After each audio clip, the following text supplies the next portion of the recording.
আরো জোরে বলতে হবে আলহামদুলিল্লাহ। আবার একবার শুকরিয়া আদায় করি যখন তামাম পৃথিবীর জমিন থেকে মুসলমানদের ধর্মীয় গ্রন্থ আখিরি কালাম কালামে রব্বানি মহাগ্রন্থ আল কুরআনুল কারীমকে উৎখাত করে দেওয়ার জন্য এক শ্রেণীর বামারামপন্থীরা ষড়যন্ত্র করছে। ঠিক এমন একটি মুহূর্তে আল্লাহ সুবহানাহু ওয়া তাআলা কুরআনুল কারীম শোনার জন্য আশার এবং বসার তৌফিক দিয়েছেন। এজন্য কেউ কৃপণতা করবেন না, মুখিলতা করবেন না। আকাশ বাতাস মুখরিত করে জীবনের সকল আবেগ আর অনুভূতিটুকু উজাড় করে গোলামের মতন মস্তক অবনত করে কালিমাতুশ শুকর আদায় করছে, বলছে আলহামদুলিল্লাহ। সবাই পড়েন রব্বানা লাকাল হামদ।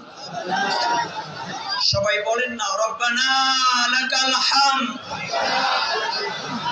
হামদান কাসীরান তাইয়িবান মুবারাকান ফীহি ইয়া রাব্বি কামা ইয়ানবাগি লিজালালি ওয়াজহিকা ওয়া আযীমি সুলতানিক।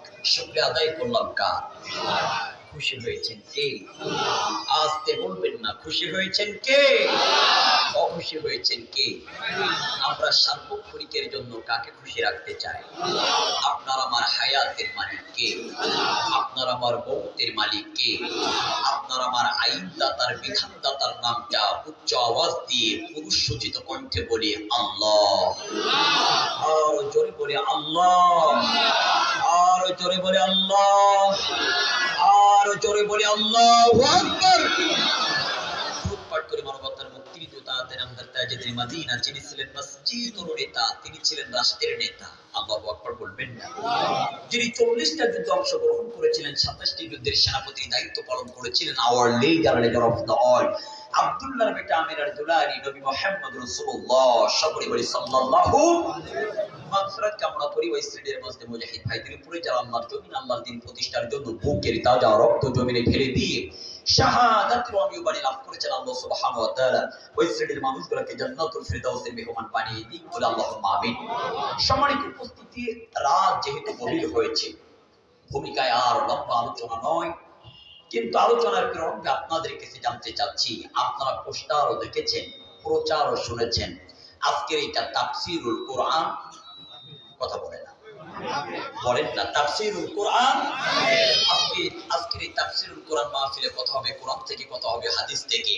কোন দলের পক্ষেও নয়, কোন দলের বিপক্ষেও নয়। কেন আমি জানি বাংলাদেশের যত রাজনৈতিক দলের নেতার কর্মী বলেন না কেন, সমস্ত দলের নেতার কর্মী আজকের এই বড় বাজার তাফসীরুল কোরআন মাহফিলে আছে না নাই?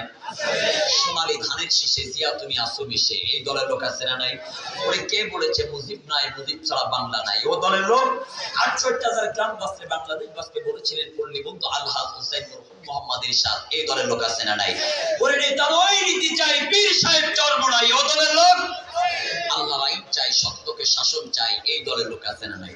তাহলে বোঝা গেল আওয়ামী লীগ বলেন, বিএনপি বলেন, জামাত ইসলাম বলেন, জাতীয় পার্টি বলেন, জাসদ বলেন, দেওয়ানবাগী বলেন, ফুরফুরা বলেন, পাঞ্জাবি বলেন, আরচি বলেন, সকল দলের জন্য আর সকল মতের জন্য আল্লাহর কোরআনটা হলো হুদাল লিন্নাস ওয়া বায়িনাতিন মিনাল হুদা ওয়াল ফুরকান। চিৎকার মেরে বলে আল্লাহু আকবার। তাহলে আল্লাহর কোরআন থেকে যদি আলোচনা হয়, কথা হয়, সাতক্ষীরাবাসী আপনাদের কোনো আপত্তি আছে? আপনাদের কোনো সমস্যা আছে? একেবারে সরাসরি যে আয়াতে কারিমা তেলাওয়াত করেছি আপনাদের সম্মুখপানে কুরআনুল কারীমে 114টি সূরার মধ্যে 3 নম্বর সূরা, সূরাটির নাম হলো সূরা আল ইমরান। এটি বিশ্বনবীর মাদানী জিন্দেগিতে নাযিল হয়েছিল। এর আয়াত সংখ্যা হলো 200টি, এর রূপ হলো 20টি। আমি আপনাদের সম্মুখপানে সূরা আল ইমরানের 31 নম্বর আয়াতে কারিমা তেলাওয়াত করেছি। অ্যাটেনশন প্লিজ, মনোযোগ আছে আমার দিকে। সরল অনুবাদ বলছে, আল্লাহ বলেন, কুল ও নবী আপনি বলে দেন, ইন কুনতুম তুহিব্বুনাল্লাহ, যদি কেউ আমি আল্লাহ আমাকে ভালোবেসে ইহকালে শান্তি আর পরকালে মুক্তি পেতে চায়, কবরের আযাবগুলো মাফ পেতে চায়, ভয়াবহ বিভীষিকাময় জাহান্নাম থেকে মুক্তি পেয়ে জান্নাতের মেহমান যদি হতে চায়, তাহলে তারা যেন শুধুমাত্র কেবলমাত্র একটা কাজ করে নেয়। জোরে বলি আল্লাহু আকবার। সেই কাজ